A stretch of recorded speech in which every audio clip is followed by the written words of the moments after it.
Welcome to the Rogers Kakasungura YouTube channel, a platform where we tell it as it is without sugarcoating. William Ruto continues to receive blow after blow on the computer cybercrime law. I once came here personally because I read that law and I understood. I came here, those of you follow me, nikawaeleza kinaga ubaga, bit by bit, nikaisoma, nikawaeleza sentence by sentence. I even went ahead to explain some of the terms, like illegal activity. The courts dealt a blow to the law because it halted its implementation pending the hearing of a petition that was filed in court. I am happy today that the Catholic Church is also reading from the same page as mine. The Catholic bishops had a press conference today, and they have exactly said what I have been saying. Not that we hate the law. Sheria iko sawa. Lakini we fear those in authority might misuse it as they have been misusing our 2010 Constitution. Can we listen to the Catholic bishops? The contested newly signed laws.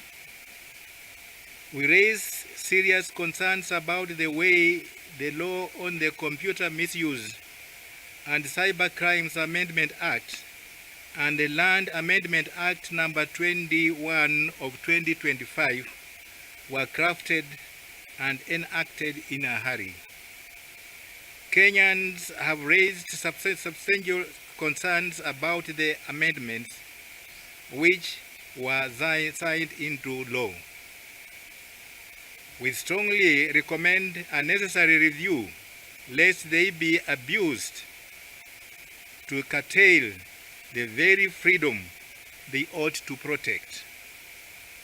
Meaningful public participation would be necessary.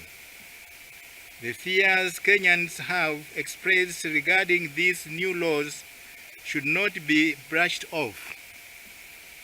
They deserve to be listened to and, where necessary, corrective measures taken. Specifically, it seems that the Computer Misuse and Cybercrimes Amendment Act can sufficiently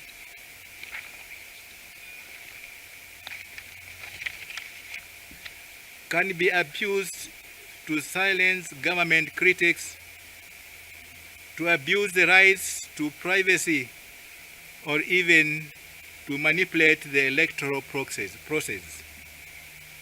We have always called on the public, especially the youth, to use civil language when raising concerns online. Nevertheless, they should not be intimidated from expressing themselves as active citizens interested in their country's affairs. Without careful and meaningful public participation, laws will be counterproductive, eroding public trust in the government.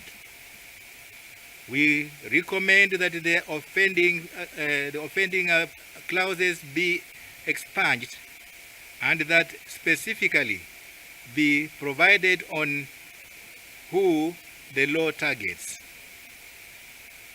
This would instill in the public an awareness that the law is meant to protect and expand their rights, enhance public order, and not to injure their freedoms. The same can be expressed about the religious organization bill.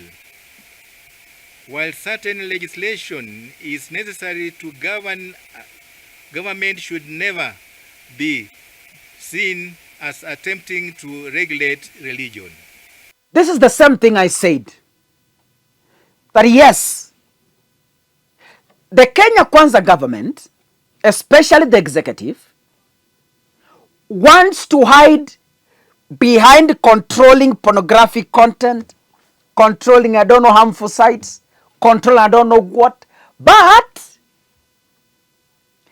the heart of the cybercrime law, the intent is to silence government critics like Kaka Sungura.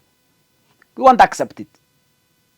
How many times has the government misused our very own constitution? Katiba inasema any citizen in the Republic of Kenya has a right to peaceful assembly, picketing, and protest. It's a right in our constitution. But you hear the police say it is an illegal activity.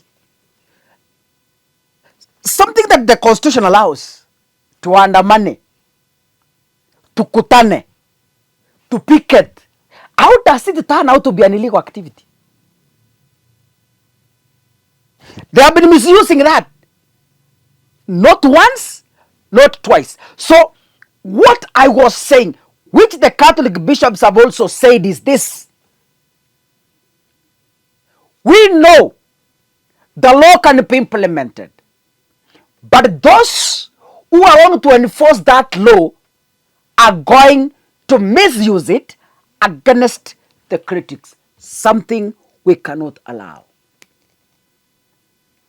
Lakini sasa Ruto mahali amekaa, surely Wakenya wamekataa, mahakama imekataa, kanisa imekataa. Sasa ni nani anaitaka? Ama ni wabunge? Because they know the UDA members of parliament are defending the cybercrime law because today they are enjoying state power and they know it will not catch up with them. But unajua sheria ni msumeno, inakata mbele na inakata nyuma. Kutakuwa na wakati the same members of parliament supporting this cybercrime law will catch up with them. Let me give you an example.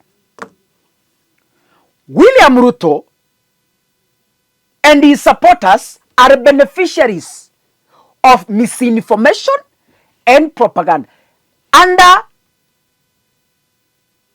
huyu jamaa munaita Dennis Itumbi. They came up with a misinformation about the Jubilee government in favor of their campaign, and nobody ever took them to court. But today, they don't want us to craft the same. Thank you, Catholic bishops, for standing still and saying that cybercrime law is doomed as it is, and it should be thrown out or amended. God bless you.